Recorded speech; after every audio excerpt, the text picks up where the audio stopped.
Welcome.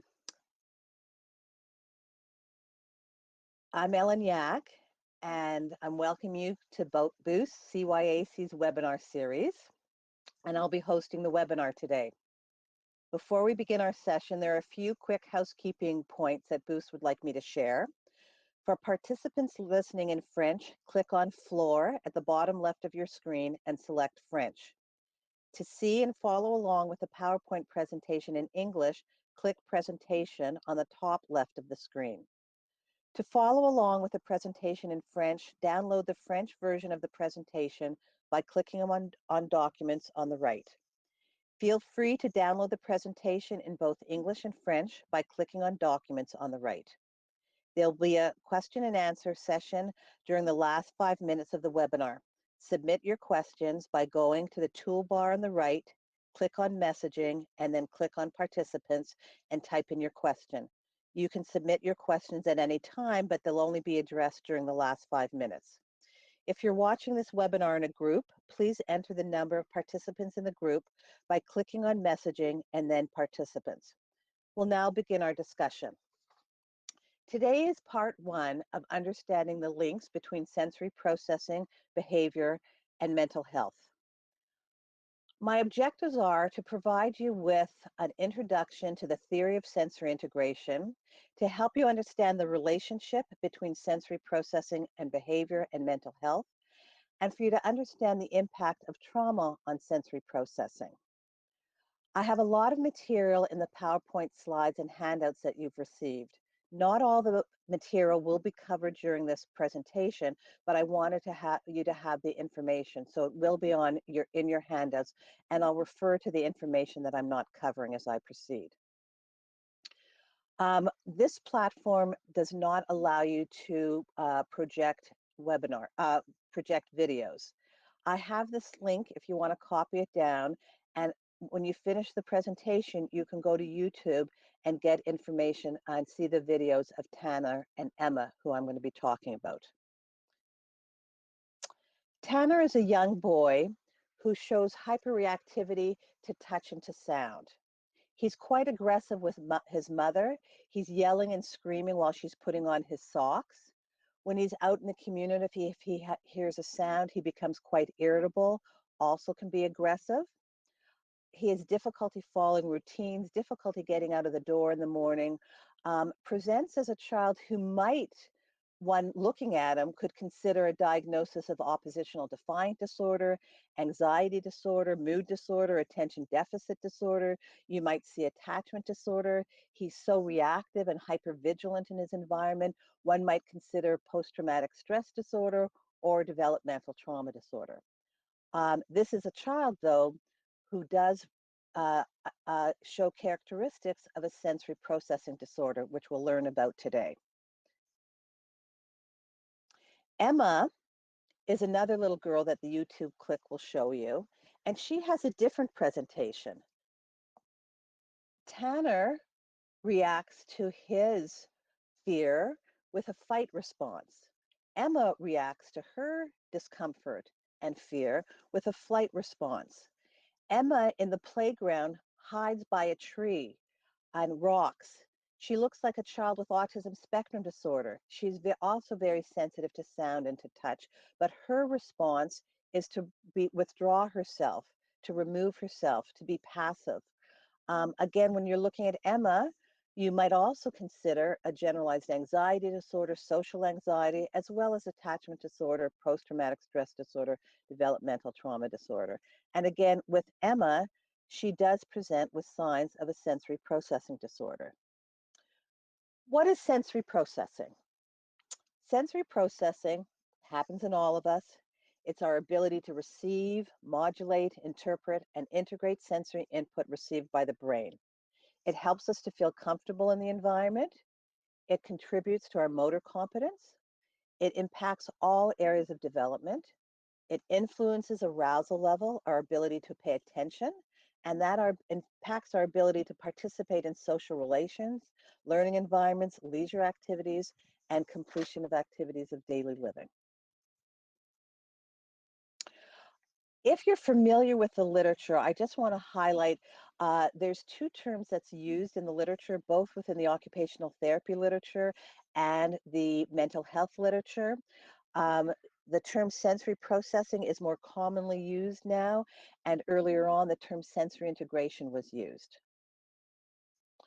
Sensory integration theory was developed by an occupational therapist by the name of Jean Ayres in the 1960s, and her original assumptions were that sensory processing impacted all areas of development, and that how one processes sensory information could be inferred from motor output and behavioral responses, and also that sensory processing can be improved through intervention, through treatment, where controlled sensory input was provided through meaningful activities. The reason I'm here today, and the reason why I'm often asked to speak to mental health clinicians, is that atypical sensory processing may be causing or contributing towards mental health challenges. And even if someone doesn't have a sensory processing difference or difficulty, sensory motor tools and strategies can enhance the mental health clinician's outcomes. So just so to make you familiar with the process of sensory integration, of how we integrate sensory information, first we register that a sensory event has occurred. And there's a continuum of how we all register sensory information. So if I look at my family, we all have different thresholds. One of my sons would register an eyelash on his face. This is my son who was a very picky eater, didn't wear blue jeans till he was in grade 7. Um, when he was a toddler, didn't like any kind of sauces, didn't like any kind of combined food textures, was sensitive to smell and to taste. My other son was like me. I'm underreactive to sensory information. I would need a big glob of food on my face to respond and to know that there was food on my face. And my husband and my daughter are in the middle. They're not one way or the other. So we all have different thresholds. And I'm sure if you're thinking about, if I could be with you as a group, we could share with each other things that we might be uncomfortable with. So I bet there's someone in the group listening today who, although they don't have wool allergy, they don't like to wear wool or mohair sweaters because they're a little bit find it ticklish. Some of you aren't going to like labels in the collars of your shirt. Some of you, and I just even mentioned the sound of nails scratching on a chalkboard, are going to have a reaction because just thinking about it, you don't like it. So there is a continuum of how we all register sensory information. And something important to realize, although we might have a threshold for registering sensory information, that threshold and our registration changes under periods of stress. So when we are anxious, we have heightened registration of sensory information. So you might relate to in the middle of the night if you're awake and dogs knocked over your garbage cans, you're worried that there's something outside, you're in a heightened state of arousal, you're anxious, and all of a sudden you register the sounds of creaking stairs that you usually don't pay attention to, or you hear the motor of the furnace going on. So all of us, when we're in a heightened state of arousal or anxiety, our registration of sounds or touch can increase. So that's why someone who's anxious, who isn't typically overreactive, during periods of stress might show increased reactivity to sensory input. And that's very important to understand. The next step of the process is we orient to the relevant sensory information. So we register, so all of you are registering, perhaps if you're wearing a watch, the feel of your watch on your wrist, but you're not orienting to it until I tell you.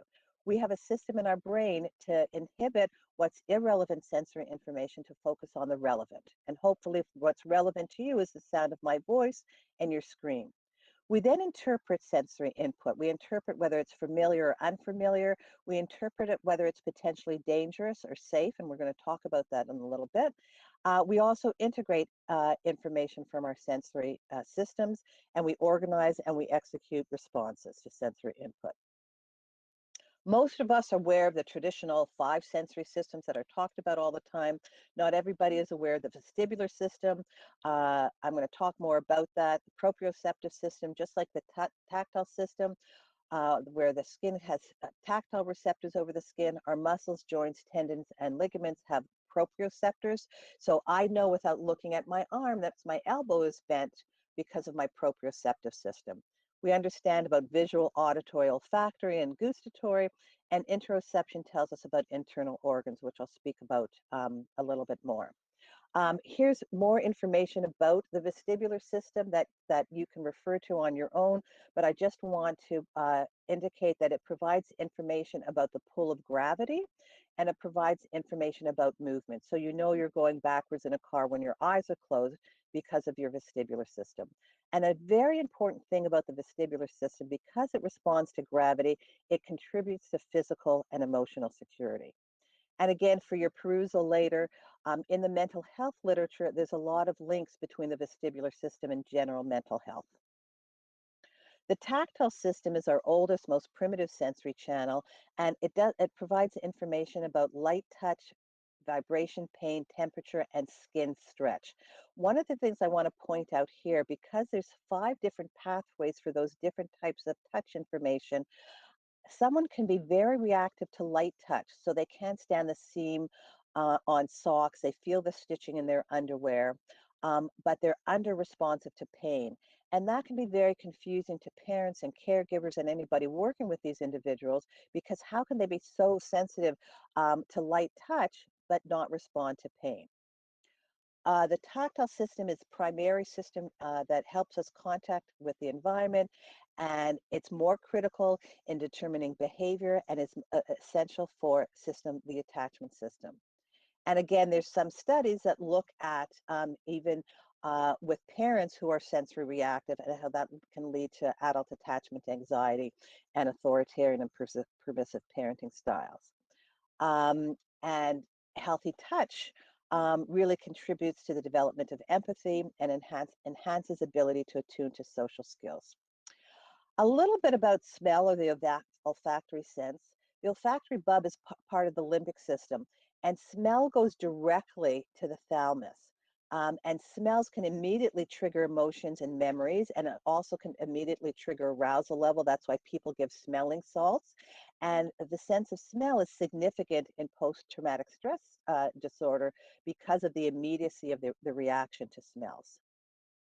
And again, um, here's some research about the impact of inhalation on the olfactory system, and that the inhalation response can contribute to fear, but exhalation um, uh, can contribute to calm. And again, inhalation triggers your sympathetic, your fright turn on system, and exhalation triggers your parasympathetic system. You're putting on the brace system.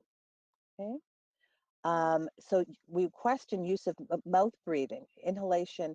Um, the effect during inhalation through the mouth is not observed. So maybe we should think about mouth breathing. So this is an interesting study for you to look at. I mentioned interoception earlier. If you want more information, this is a website to look at it, and it provides information about internal organs, and it's necessary for recognizing internal states, and it's very critical for emotional awareness. And again, these are the body states that interoception provides us with. In the insula, which is a region in the cerebral cortex, is very important part of this interoception function, and it has an important role in body representation and subjective emotional experience. It plays a role in mapping visceral states that are associated with emotional experience, and it gives rise to conscious feeling. And touch in social situations can trigger pathways to the insula. And that connection between insula and interoception can really get disrupted with trauma. Mala looks at interoception as the bedrock for emotional awareness and emotional regulation.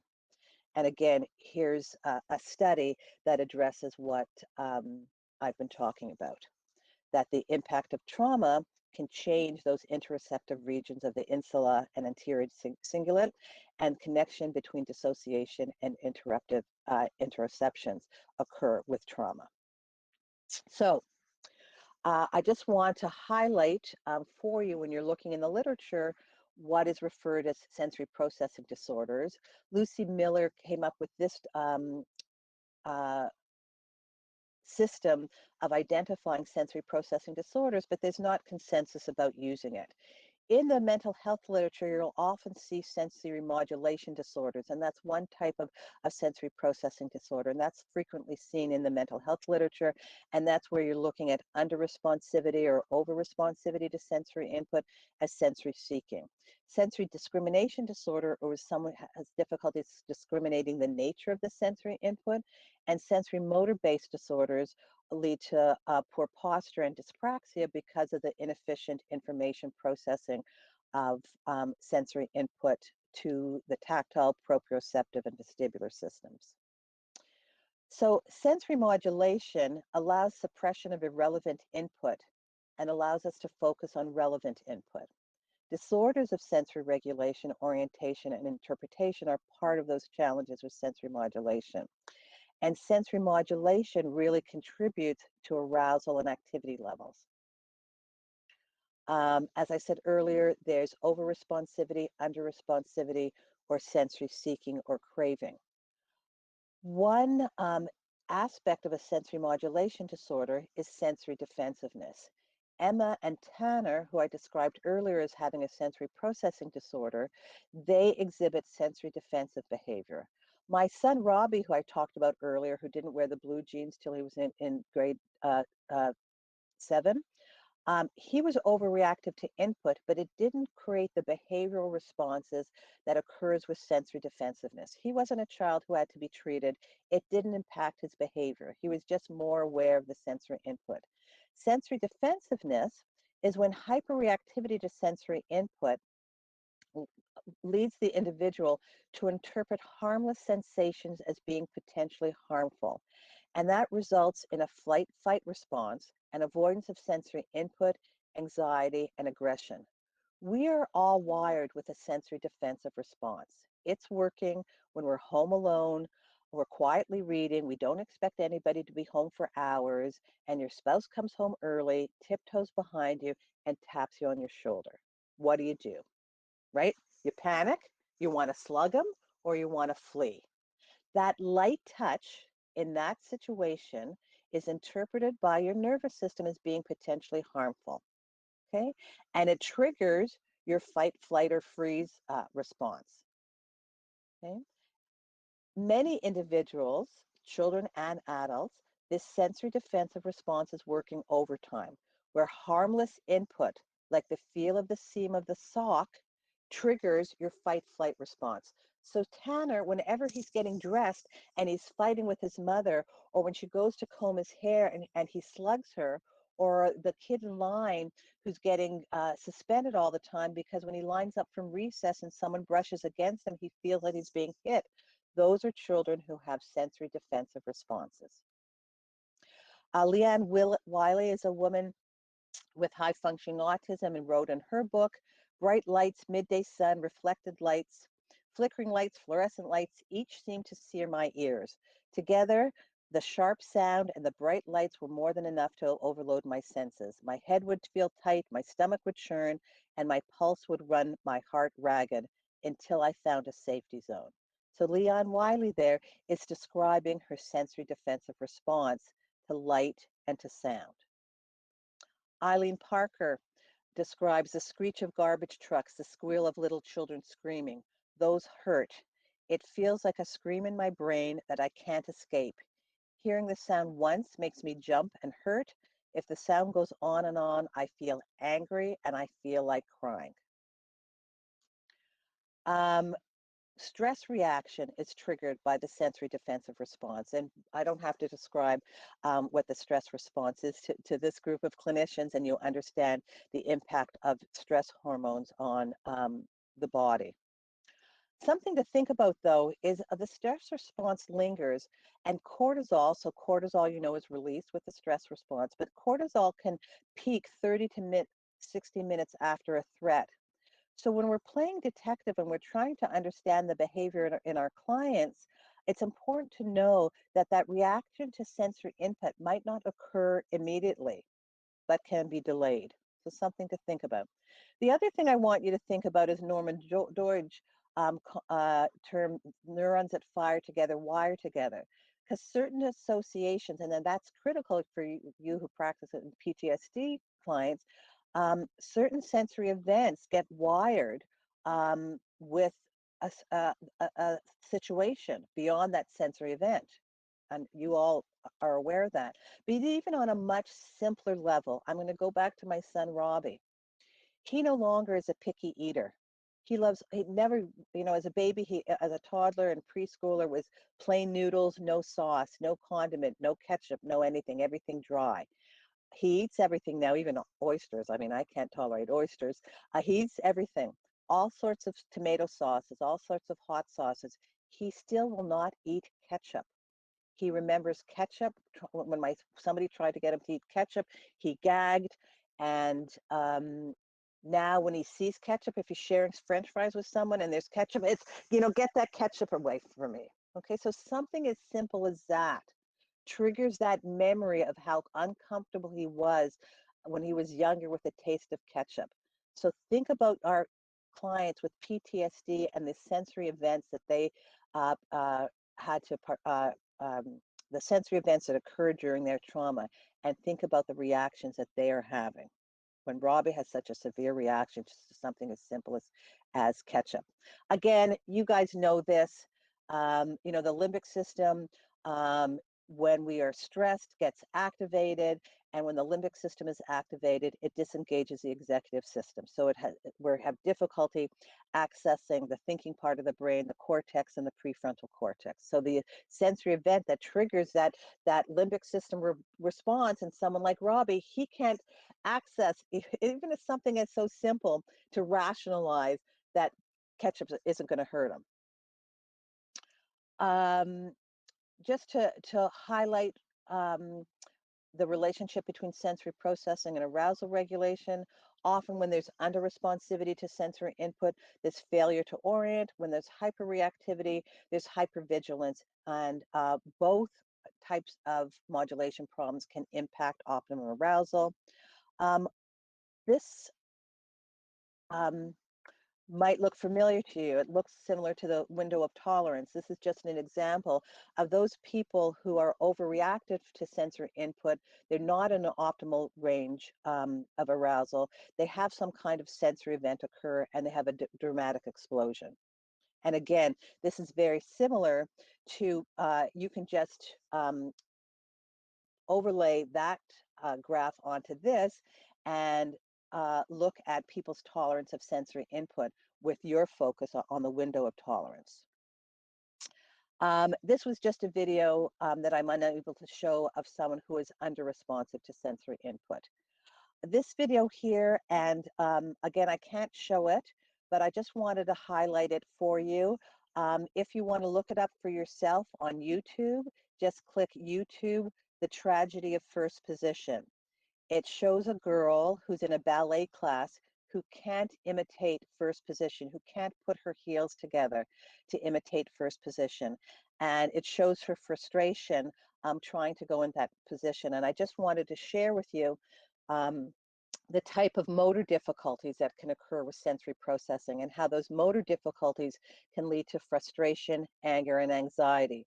So I bet, again, 25% of you in this group have problems processing information from your touch, vestibular, and proprioceptive systems that have led to dyspraxia. And dyspraxia is our ability to plan and execute motor skills. So I bet some of you who are like me, because I'm under-responsive and I have some motor planning problems, when I'm in an exercise class and there's a new instructor, it's not that I physically can't do the actions. I have difficulty sequencing the range of the new movements. It's not I physically can't do it, but it takes me longer. Okay, some of you might not be the best dancers, might have difficulty following online dancing. Those are things that can impact us. Early signs in children are kids who can't imitate action songs like the wheels on the bus.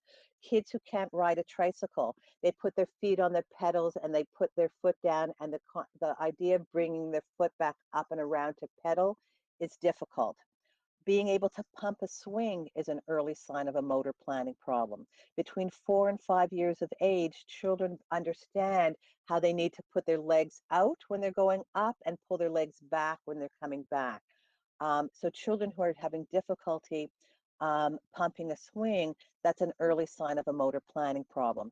These kids can learn specific splinter skills and may not look like they have difficulty. Okay, because with lots of repetition and practice, they can learn specific skills. But if they're introduced a new task, they might have difficulty. So for example, there are some kids who at a young age might draw very complex drawings of things they're interested in, but are having difficulty learning how to print because from a form, if they're generating the action themselves, they're okay. So I'm a great dancer if I'm leading. If I don't have to follow a line dance, I'm not bad. But if I have to follow steps, I have difficulty. So these kids can draw very well if they're initiating the drawing, but they have difficulty copying from a form and have difficulty learning how to print. So these kids with dyspraxia, it's an invisible motor problem. Kids who have obvious motor difficulties like cerebral palsy or have who have low muscle tone or muscle weakness or who have other motor deficits are aware of why they're struggling with motor issues. And it's also confusing when you can have so much inconsistent motor performance. Because if you have a motor planning problem, if you really exert a lot of attention and energy, you have better motor skills. But if you don't have the resources to exert that kind of energy, or if you're a little bit stressed that day, you can't perform as well. So this inconsistency and the lack of awareness of why they're having these motor difficulties can lead to performance anxiety, separation anxiety, because they're not sure. Mom and dad do a lot of stuff for me. They're tying up my shoelaces, they're organizing, and they're getting stuff in my knapsack. They're doing up my zipper, they're putting my coat on. They're there to help me with these self-care skills that I'm not sure if I can do. There's generalized anxiety because they have lack of trust in their body. They're fearful of the environment and not sure what their demands are. There's learned dependence with these kids. There's social issues because they might avoid their peers. So think of socialization. For young children, socialization is on the playground, it's toy use. These kids might be avoiding their peers because they're not sure that they're able to keep up with their motor skills. These are the kids who are bullied on the playground. These are the kids, if you remember back to school, who aren't picked for the teams. They're the last one picked for the teams. And these are kids who have impaired arousal regulation because they need so much energy and concentration to perform purposeful and adult-directed activity. So I just wanted to highlight not just the sensory modulation issues, but also the sensory motor-based disorders as well and how they impact on mental health. Just to let you know, sensory processing disorder is not currently recognized in the DSM-5. They almost got there. It was like developmental trauma disorder. They almost got to the end, but at the end they did not include it. It's not currently recognized in the international classification system, but it is recognized in the International Classification of Developmental Disorders and Learning Disorders. It's recognized in the 0 to 3 classification. As I said previously, there's no consensus within the literature regarding the classification system of the individual sensory processing disorders. When occupational therapists report on sensory challenges, first of all, OTs are regulated health professions, but we don't have the License Act of diagnosing, so we wouldn't diagnose even if it was recognized in the DSM, but we report on sensory challenges or atypical sensory processing. In the community, though, I'm finding more and more developmental pediatricians, neurologists, and psychologists are actually using the term sensory processing disorder. And certainly both in the OT literature and in the mental health literature, you're seeing increasing use of the term sensory processing disorder. In terms of prevalence in the typical population, there are these two studies which looked at kindergarten children and found 5% met criteria for a general sensory processing disorder. They didn't indicate which one. So 5%, one of every classroom of 20 kids has a sensory processing disorder. This other study that specifically looked at sensory overreactivity to touch or to sound showed that, and again, this had a larger sample and looked at children 7 to 11, they found that 16% had overreactivity to touch and sound. So again, there's more than one child in every class who has overreactivity to touch and to sound. So it's really important, and I do a lot of workshops for educators because, again, it's really important for educators to be aware of this. In the mental health literature, this to me was a very important study when I came across it many years ago, where they found almost 36% of children referred to an outpatient psychiatric clinic had underlying sensory processing disorders. That's a big number, and that's why I'm here today. So it behooves all children mental health clinicians to be aware of sensory processing. And then another study, and again, it looked at different studies. They looked at 33 to 64% of 4-year-olds with sensory processing disorder met criteria for one or more psychiatric conditions. So again, that's a really significant number. So when you look at the mental health literature, they look at sensory modulation disorder, and remember that's overreactivity or underreactivity to sensory input, right? And they're looking at the impact of that fright-flight-fight response. And again, if that's occurring multiple times during the day, and I'm going to talk about that later, if infants who are reactive to touch and sound and toddlers are having that fright-flight-fight response multiple times a day, is that sounding like developmental trauma disorder? Okay, we'll talk about it at the end, and if we have time, we can have a discussion about it. Obviously, this impacts anxiety, affect, mood, fears, anger, social avoidance, rigid interactions. People who are reactive to sensory input need control and predictability in their environments.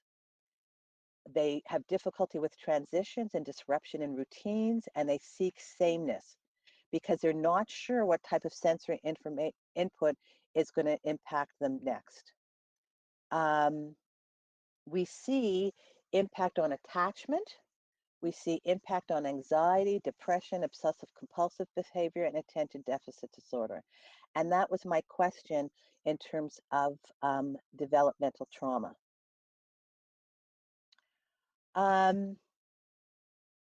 Here are some studies which identify the relationship between atypical sensory modulation and attachment. So I see many parents who come into my office who are so frustrated. And again, often they report issues from birth.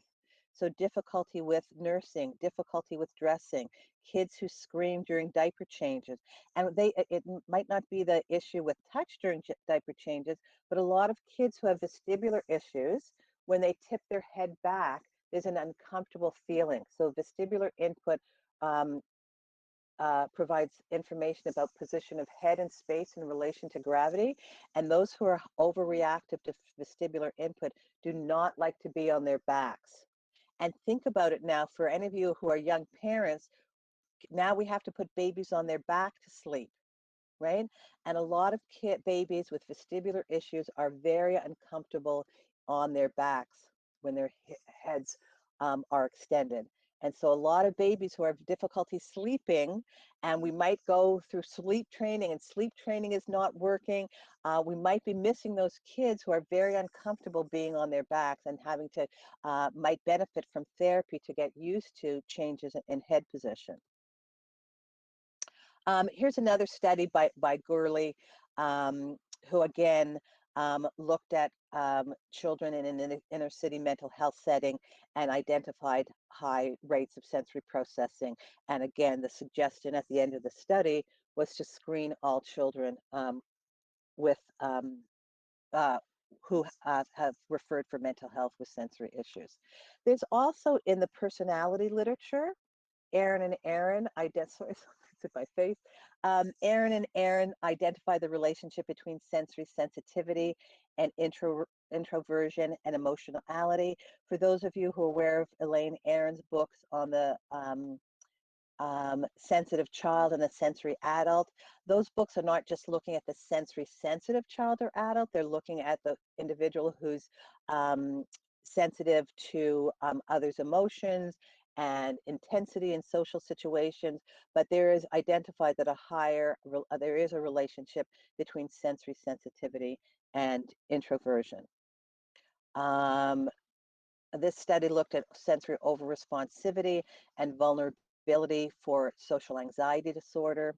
Reynolds and Lane looked at ADHD because a lot of people, one of the issues that didn't get in the DSM there, how can you differentiate it clearly from ADHD if someone with ADHD is registering so much sensory information, is orienting to all the sensory information. In ADHD, they're not effectively inhibiting all the sensory input they're getting, so they're distracted by sensory input. So there was looking at how you can differentiate, and this study by Reynolds and Lane showed that individuals who had ADHD plus sensory overreactivity were significantly more anxious than ADHD alone. And again, they hypothesized on the relationship between sensory overreactivity and anxiety. Again, in this study, there are higher frequency of both internalizing and externalizing behaviors when there is sensory over-responsivity, and lower levels of social consideration, affiliation, problem solving, and flexibility. And I talked to you before about a lot of these people are very inflexible because they need control over their environments. They don't want to be surprised by sensory input that they're not sure if they're going to be able to tolerate. This is just another study about oral sensitivity that, again, you can review at your leisure. There has been some studies looking at adults with sensory defensiveness, and adults with sensory defensiveness show higher levels of anxiety compared to non-defensive adults. So there is not only literature on children, but there is literature on adults.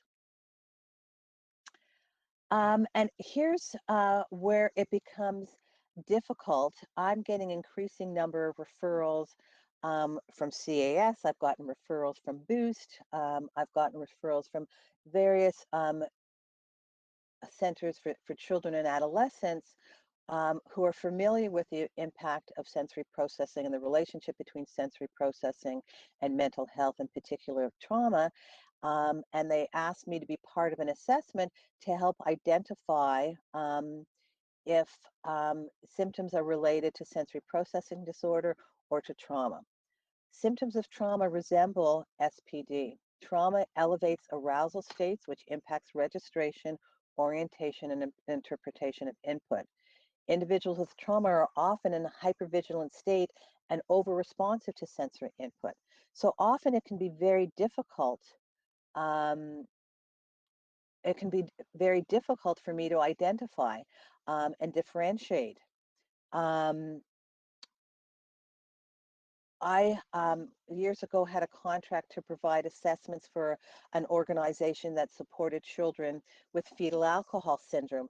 And the literature indicates that a higher percentage of children with fetal alcohol syndrome have sensory processing challenges. And the literature hypothesized that perhaps the higher incidence, and it possibly is a correct hypothesis, but they hypothesized that the higher incidence might be related to the impact, of alcohol on the developing nervous system. And so it was a neurological sign. But there was a number of individuals who superficially looked like there was an underlying overreactivity to sensory input. I found that there wasn't examples in their early history before the trauma that there's any signs of sensory activity.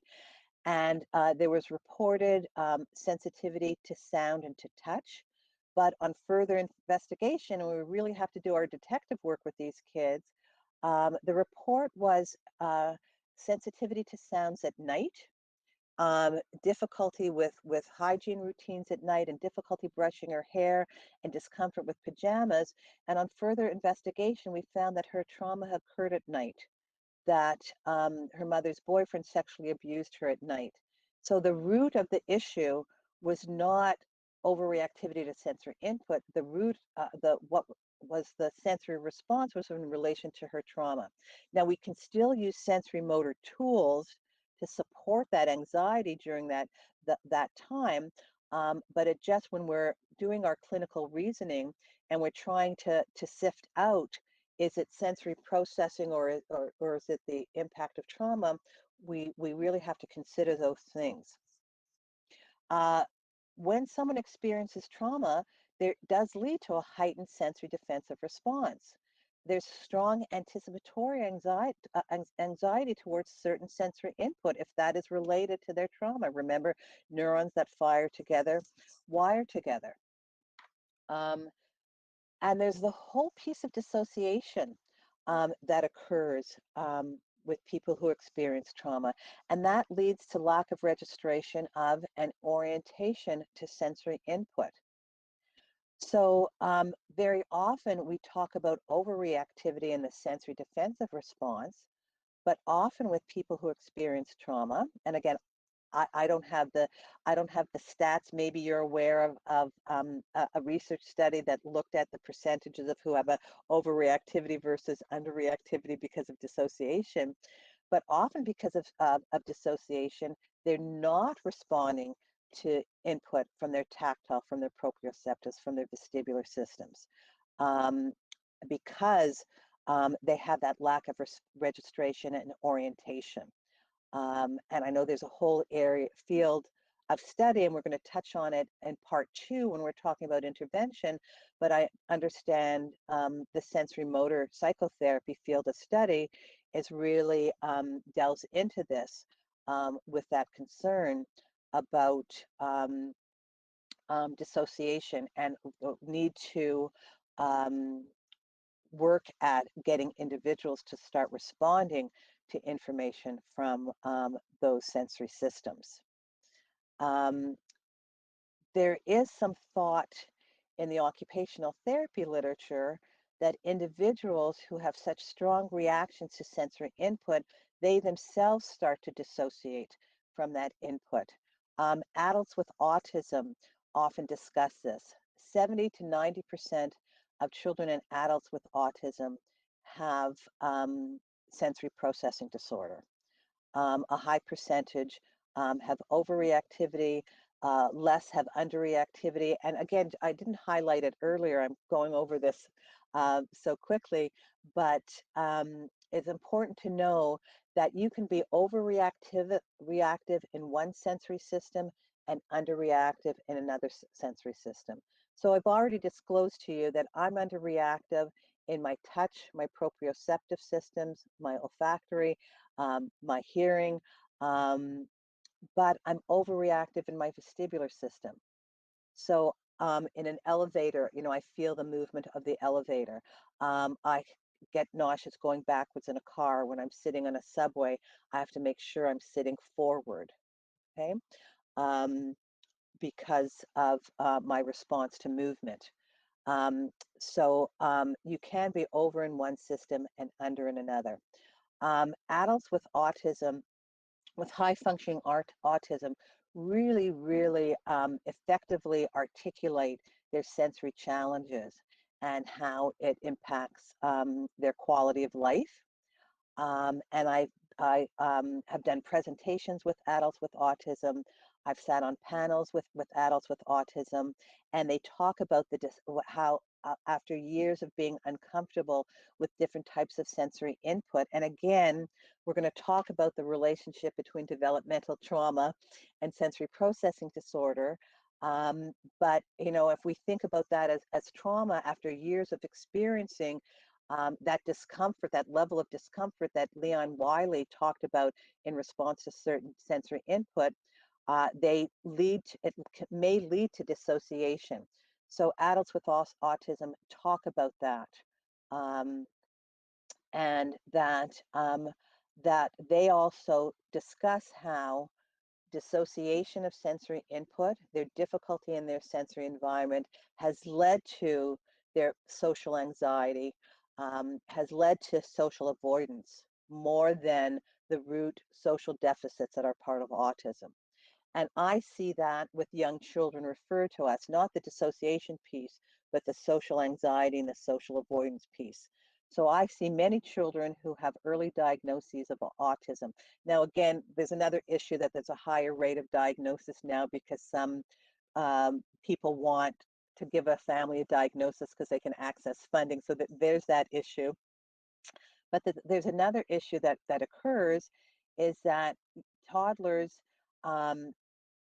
who have high reactivity to sensory input have high levels of anxiety, high need to control the environment, need predictability, avoid social contact, um, socialize better with adults and their peers. And again, this is a common characteristic of children with autism, but it's the same that we see in children with sensory reactivity.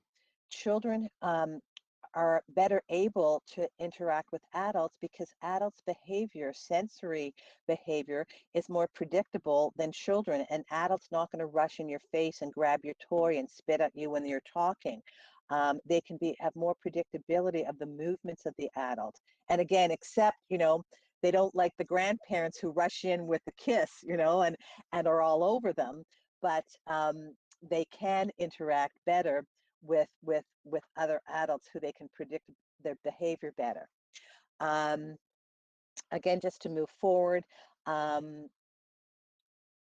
the lack of response to external input that occurs with trauma also leads to reduced interoception as well. So they have reduced response to external input and reduced response to interoceptive cues. And again, that's what dissociation is all about. So when you look at the commonalities between impact of trauma and sensory defensiveness, we see that these individuals are stuck in a primitive brain survival loop. Their limbic system is on. Most of you, know about flipping your lid. These guys are in survival loop. So the kids with sensory defensiveness are in survival loop. And I really encourage you to look at those YouTube videos of Emma and Tanner online, because you will see that these two children are in survival loop. You have hyperregistration of sensory input. This group misinterprets safe sensory input as being potentially harmful. They're hypervigilant and they're hyper alert to danger. They have frequent or sustained fright-flight-fight responses. And they can, because of the sustained fright-flight responses, they can't properly respond to nurturing input. Okay? Nurturing input itself might be misinterpreted as being potentially harmful, or also because they're in the sustained fright-flight-fight response that was triggered by other types of sensory input that has increased their arousal, that has increased their anxiety, they're not in a position to tolerate that nurturing input. And again, remember, their cortical functions are turned off, right? So, they know cognitively that this person is safe. They know the soothing words that person is saying. They know that person is saying that they're safe in their environment, but they can't process it because their limbic systems are on alert and they're in that primitive survival loop. So those are commonalities between both groups. And again, I think most of you are more familiar with the Triune Brain in terms of its relationship to trauma, and that the primitive brain system is working and is not allowing our to trigger in. Bruce Perry, if you're interested in this overlap and the commonalities, I suggest you read Born for Love. Bruce Perry is a psychologist who is one of your gurus in terms of children's mental health and developmental trauma. And he suggests that there's commonality, and I've referred to it throughout this presentation, that there is some commonality between autism spectrum disorder, sensory processing disorder, and trauma. Again, for those, I'm assuming many of you are familiar with developmental trauma disorder, but I will review it. It was proposed, that the term was proposed by Bessel van der Kolk and others to be included in the DSM-5. Developmental trauma disorder results from growing up in a context of ongoing danger, maltreatment, unpredictability, and neglect. And it looks at the impact of frequent spikes of stress hormones on the developing brain. Okay, and these stress hormones are adrenaline and cortisol. So my hypothesis to you and the mental health community is that included when we're looking at a population who are experiencing or we believe to have developmental trauma, we can't just look at those children who historically we think of living with a trauma history. We can't just think of those children who are living in at-risk environments, who are neglected, who are in ongoing danger. I'm proposing that we include and we be just as concerned about infants and preschoolers who are living with sensory processing disorders, who are living with that overreactivity to sensory input, who are living with sensory defensive behavior. Because if you look at, and there's been studies done where they look at cortisol spikes when these individuals are presented with a sensory input that they're reactive to. So these infants and young children can have multiple spikes of these stress hormones every day of their lives. And we still have to really think about the impact it is having on their mental health. And there's beginning to be growing awareness in the occupational therapy community about this impact. There's growing awareness in the mental health community. And I think the stats that I showed earlier, that 36% of children refer to an outpatient mental health clinic. They haven't looked at, do they have developmental trauma? And that is not part of the clinical reasoning yet, but I'm really here to propose that and for people to think about that when we're looking at, or if you get referred to individuals with sensory processing disorder. In my practice, I have brought on two psychotherapists because I'm so aware of it. I'm also aware that such a high percentage of the children I see with sensory processing disorder have attachment issues. Often I'm referred, the reason for referral to me is children with behavioral issues, high arousal regulation, self-regulation, is sort of like the term now that everybody's using. I have difficulty with that term because it implies that a child who's 5 years old can self-regulate. So I'm more comfortable using the term arousal regulation and emotion regulation. And often when we're doing these assessments, a high percentage of these children have overreactivity to sensory input and really are presenting with those commonalities that I identified earlier. And one of the commonalities also is disrupted attachment. So there's a huge role for children's mental health clinicians to be involved with this population. Perfect. Okay, I'm going to stop my share. Let me figure out how I do this because okay, and I'm going to stop Kudo and stop sharing. Okay, I'm here with you. Raul, am I back here with people? Yes, you're back here. Okay, good. Everything Thanks. went flawless. Pardon me? Everything went flawless. Oh, Perfect. Good. Great. So I'm told I have to stop right at 2, so I'm glad with our timing. I just wanted to let you know in part 2 is where we're going to be talking about a little bit about assessment, but mostly about intervention. So as I said earlier in the presentation, regardless of whether a client you're working with has a sensory processing disorder, sensory motor tools are beneficial for you to include in your practices to support arousal and emotion regulation.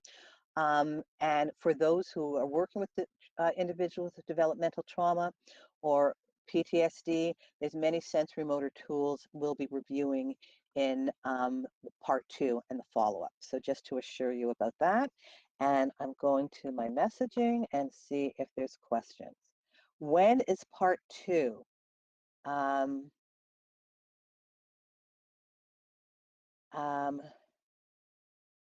hold on, I went down, sorry. I don't have my calendar here. Raul, can you get it? I think it's in 2 weeks. I do not. Give me just a second. Let me go ahead Okay. and check in our. Pearl Someone, just posted in the chat that she okay. sent out a save the date. It's on January 26th. Yes, I thought it was in a couple weeks. Thank you. Someone asked to have the link shared. Yes, Pearl will be sent, Boost will be sending that link plus a couple of other links to videos, the tragedy with first position, the child with the motor planning. So you will get a follow-up email with the links. Okay. Sorry, I went down to the bottom. Okay.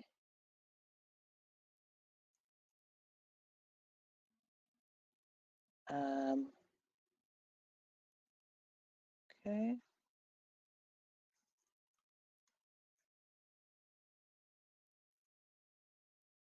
So I think, okay, one of the questions is, and again, someone said we wish they had more time. I wish I did too. This is really just a superficial introduction to this topic. In other presentations, I talk about what causes it, and one of the questions was what causes SPD. There's some research that has shown physiological changes in the brain. There's certainly there's a higher prevalence of sensory processing disorder with other genetic disorders. Just as, you know, it's sort of like a soft neurological sign, it's diffuse. It's not like one area, there's damage in one area of the brain, technically. It's how pathways are working in terms of registration and orientation. So there's sensory pathways, there's sensory motor cortexes, there's various areas of the brain that's involved.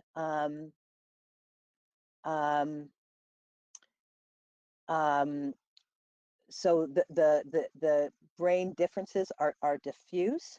There's higher incidence of children born with substance abuse who have sensory reactivity. So there's that information in the literature. And if I can, if we're sending out other, um, I prepared a reference list. So there's a reference list you'll be getting.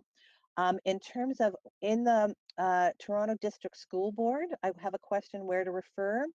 So in the school board, in the Toronto District School Board, there are OTs who work and provide service. Again, long waiting list, but you can refer to them in the schools. There's also through the Ministry of Health, the School Health Support Services Program, where the Ministry of Health through the LINS who will provide occupational therapists to go into the classroom.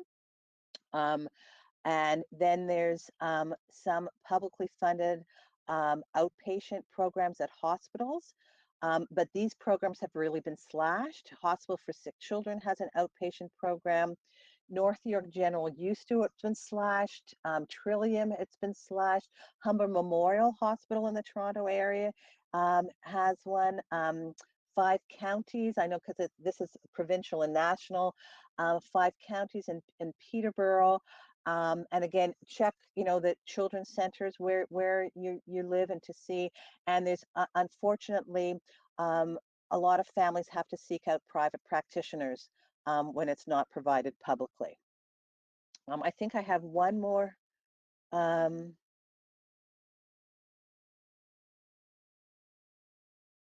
The question are there significant differences among marginalized communities?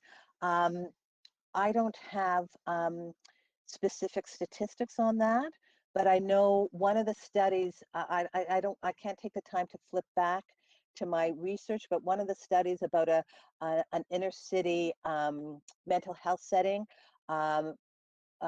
critique of the study was looking at identifying any differences among marginalized communities. So if you want to look at that study, and you'll get more information. So Pearl, it's 2 o'clock. I'm ending right at 2. She told me I had to do it. Thank you very much. Looking forward to speaking with you in a couple weeks. Bye-bye.